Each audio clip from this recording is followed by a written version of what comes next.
हाँ, आज हम लोग जो है एनर्जी डेंसिटी पर बात करने वाले हैं। पैरेलल प्लेट कैपेसिटर के दोनों प्लेट के बीच जो पैरेलल प्लेट कैपेसिटर में कितना एनर्जी डेंसिटी होता है, पैरेलल प्लेट कैपेसिटर में कितना एनर्जी डेंसिटी होता है, इसको कैलकुलेट करेंगे। बहुत आसान सा चीज़ है, बोर्ड एग्जाम वगैरह में भी ये चीज़ पूछता है। ठीक है, तो एनर्जी डेंसिटी को कैसे कैलकुलेट करेंगे उसको समझ लिया जाए। ये पैरेलल प्लेट कैपेसिटर है, एरिया ऑफ द प्लेट ए है, डिस्टेंस बिटवीन प्लेट क्या है, डी है। ठीक है, अच्छा एक चीज हम लोग जानते हैं कि क्या कहते हैं, कैपेसिटर के पास जो एनर्जी होता है वो एनर्जी कितना होता है, एनर्जी यानी कैपिटल यू से डिनोट करते हैं, वो एनर्जी होता है कितना, क्यू स्क्वायर बाय 2c, या फिर इसी को हाफ सी बी स्क्वायर भी बोलते हैं, हाफ क्यू भी बोलते हैं। ठीक है, पोटेंशियल एनर्जी होता है क्यू स्क्वायर बाय 2c। ठीक है, अब एक चीज देखा जाए, जैसे डेंसिटी की बात करें तो mass by volume, mass density की बात करें तो मास बाय वॉल्यूम ना, चार्ज डेंसिटी की बात करें चार्ज बाय वॉल्यूम, और उसी तरीके से एनर्जी डेंसिटी की बात करें तो क्या लिखेंगे, एनर्जी बाय वॉल्यूम,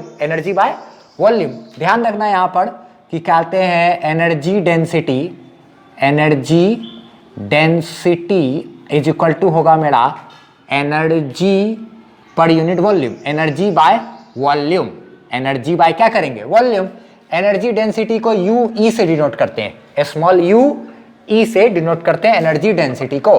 तो एनर्जी की बात करें तो एनर्जी इसके पास कितना होता है, कैपेसिटर के पास Q square by 2c, Q square by 2c। Volume की बात करें अगर तो वॉल्यूम कैसे निकलेगा, एरिया को अगर डिस्टेंस से मल्टीप्लाई कर दे तो हम लोगों को वॉल्यूम पता चल जाएगा।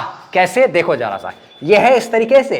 तो इसमें देखो तो वॉल्यूम की बात करें तो कितना लेंगे, ये टोटल यहां से एक तरीके से मेरा क्या, एक मेरा क्या है, ये क्यूबाइड टाइप का बन गया ना, घनाभ के आकार का। तो देखो तो एरिया, हमको इस घनाभ का अगर क्षेत्रफल ये वॉल्यूम चाहिए, इस क्यूबाइड का वॉल्यूम चाहिए, तो कैसे निकालेंगे, लंबाई गुना चौड़ाई गुना क्या, ऊंचाई, लंबाई गुना चौड़ाई, तो मेरा ये एरिया हो गया, एरिया गुना क्या करना है, ऊंचाई। तो हमको क्या करना पड़ेगा वॉल्यूम निकालने के लिए, एरिया इंटू क्या, distance, area into area of the plate into क्या, डिस्टेंस बिटवीन प्लेट, दोनों को मल्टीप्लाई कर देंगे, हम लोग को ये वॉल्यूम निकल जाएगा। ठीक है, अच्छा अब अच्छे से इसको सॉल्व कर लेते हैं। क्यू स्क्वायर तो ठीक है, 2c नीचे आ गया, ए भी ठीक है, डी भी ठीक है। अच्छा एनर्जी डेंसिटी यू ई बराबर क्यू स्क्वायर भी ठीक है, 2 भी ठीक है। कैपेसिटेंस का वैल्यू क्या होता है हम लोग निकाल चुके हैं, पिछले लेक्चर्स वगैरह में हम लोग कर चुके हैं। कैपेसिटेंस होता है कितना, A epsilon naught by D, यही ना होता है पैरेलल प्लेट कैपेसिटर का capacitance, A epsilon naught by D. ये ए क्या है, एरिया ऑफ द प्लेट, और डी क्या है, डिस्टेंस। अच्छा डिस्टेंस और distance cancel, area multiply, energy density बराबर क्यू स्क्वायर बराबर क्यू स्क्वायर तो ठीक है, क्यू स्क्वायर तो ठीक है, 2 भी ठीक है, ए इंटू ए स्क्वायर, और नीचे में एप्सिलॉन नॉट रह गया। अच्छा ठीक है, हम लोग जरा सा और इस चीज़ को मॉडिफाई कर लेते हैं, एनर्जी डेंसिटी को। ये भी मेरा रिजल्ट चलेगा, लेकिन हम जो ज़्यादा फेमस रिजल्ट है उस पर हम लोग बात करते हैं। 1/2 को यहाँ पर कॉमन रखो, क्यू स्क्वायर बाय क्या है, ए स्क्वायर एप्सिलॉन नॉट है ना। अच्छा ठीक है, यहाँ तक है। अब एक काम करते हैं,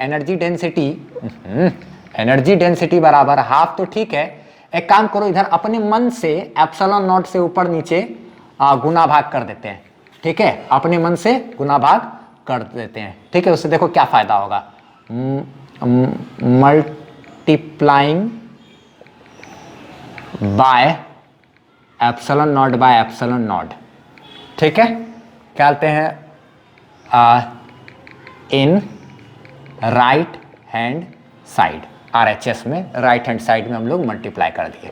तो एनर्जी डेंसिटी हाफ तो ठीक है, Q square bye A square into epsilon naught by epsilon not से अपने मन से किए, क्यों किए वो देखा जाए। हम एक नया इलेक्ट्रिक फील्ड का फॉर्मूला यहाँ पर लाने के लिए किए हैं। ठीक है, epsilon naught by epsilon not cut के मेरा तो 1 ही हो जाएगा, 1 को इससे मल्टीप्लाई करेंगे कोई फर्क पड़ता नहीं, अपने मन से इसको किए हैं ताकि हम इस फॉर्मूला को एक नया रूप दे सके। ठीक है, क्यू स्क्वायर तो ठीक है।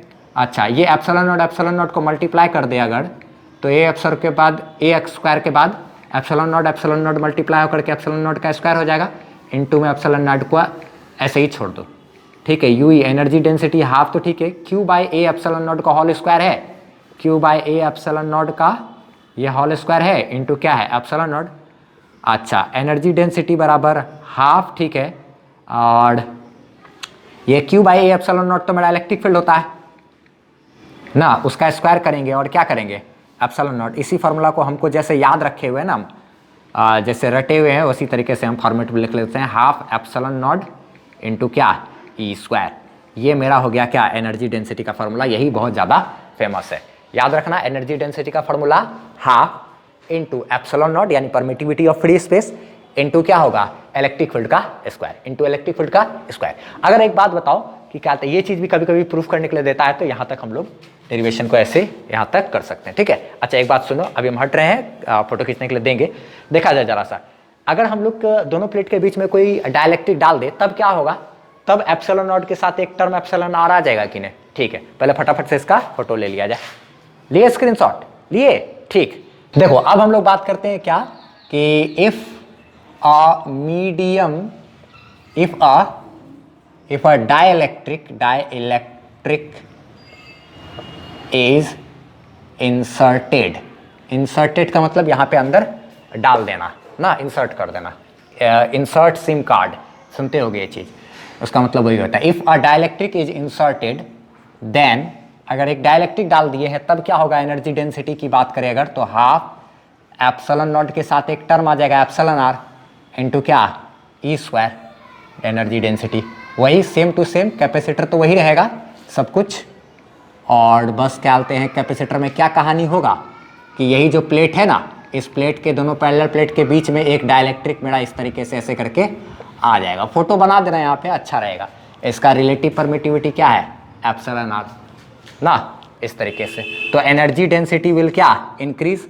यहाँ लिख सकते हैं कि energy density will increase, energy density क्या होगा, इंक्रीज कर जाएगा। यहाँ फार्मूला तक जहाँ था ना, half epsilon not E square तक, वहाँ तक ही हम लोग को अगर बोलेगा सिर्फ एनर्जी डेंसिटी निकालने, तो वो निकाल करके छोड़ देंगे। अगर डायलेक्ट्रिक डाल करके बोलेगा तो फिर हम लोग बस एप्सिलॉन नॉट के साथ एक टर्म एप्सिलॉन आर चिपका देना है। स्क्रीनशॉट ले लिया जाए, ठीक है, लिए स्क्रीनशॉट, ठीक। चलो एक लाइन से ऐसे लगातार लिखते भी चले जाना, नोट्स बना लेना, बेहतरीन नोट्स तैयार हो जाएगा। चलो ठीक है, बस इसको इतना ही रहने देते हैं।